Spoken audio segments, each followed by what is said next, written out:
ભગવાનના ભક્ત કેવા નિખાલસ ભલા ભોળા હોય છે. સ્વામી એક વાત કેવી નોંધે છે, કોઈ સમયને વિશે ક્યારેક કોઈ દિવસ યાદ નથી, પણ કૃષ્ણાનંદ સ્વામી મૂળેથી અમદાવાદ આવતા હતા. રસ્તામાં મણિપરામાં રાત રોકાયા. હરિભક્તો આવ્યા, સત્સંગ થયો, કથા વાર્તા થઈ. હરિભક્તો એમ કહ્યું કે સ્વામી, એક હરિભક્ત બહુ માંદા છે, દર્શન દેવા આવશો? ત્યારે સ્વામી બોલ્યા કે આવશું.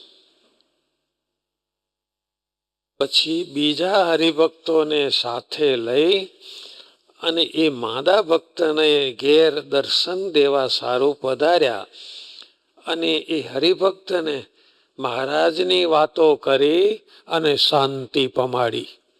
એટલે કોઈ માંદાને ઘેર જવો ત્યારે ભગવાનની વાતો કહેવી. બીજા આડાવડા લિસ્ટ રજૂ ન કરવા. શાંતિ પમાડી, ભાઈને શાંતિ થઈ ગઈ. હૈયામાં શાંતિ થઈને એટલે ભલા ભોળા આ નિખાલસ ભક્ત બોલ્યા, સ્વામી, તમે મહારાજની વાતો કરીને હવે મને થઈ ગયો કે બસ હવે ભગવાનના ધામમાં જવું છે. પણ સ્વામી, એ રસ્તો કયો ધામમાં જવાનો? મેં કોઈ દાડો રસ્તો ભાળ્યો નથી. ખરી વાત છે, કોઈ યાત્રાનું ધામ કહો તો ભાઈ રસ્તો પૂછે. મેં અક્ષરધામનો માર્ગ દેખ્યો નથી. અહીંથી મારા ઘરથી બહાર નીકળીને કઈ બાજુ જવું, અક્ષરધામ ક્યાં આવ્યું? તો સ્વામી તમે એક કૃપા કરશો? હા બોલ ભાઈ, શું ઈચ્છા છે તમારી? મારો દેહ પડે ત્યારે તમે અક્ષરધામનો રસ્તો બતાવવા માટે આવશો કે નહીં? બોલો, ખરો છે? ત્યારે સ્વામીએ કહ્યું કે હા આવશો. બોલો, સંતોએ કેટલી શક્તિ! સ્વામી તો પોતાને ઉતારે પધાર્યા અને એ જ રાત્રે 10 વાગે એ હરિભક્તે દેહ મેલ્યો અને એકદમ બોલ્યા.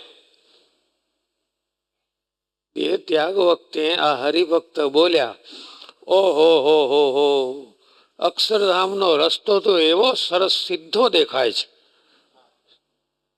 માટે સ્વામીને ધક્કો ન ખવડાવતા.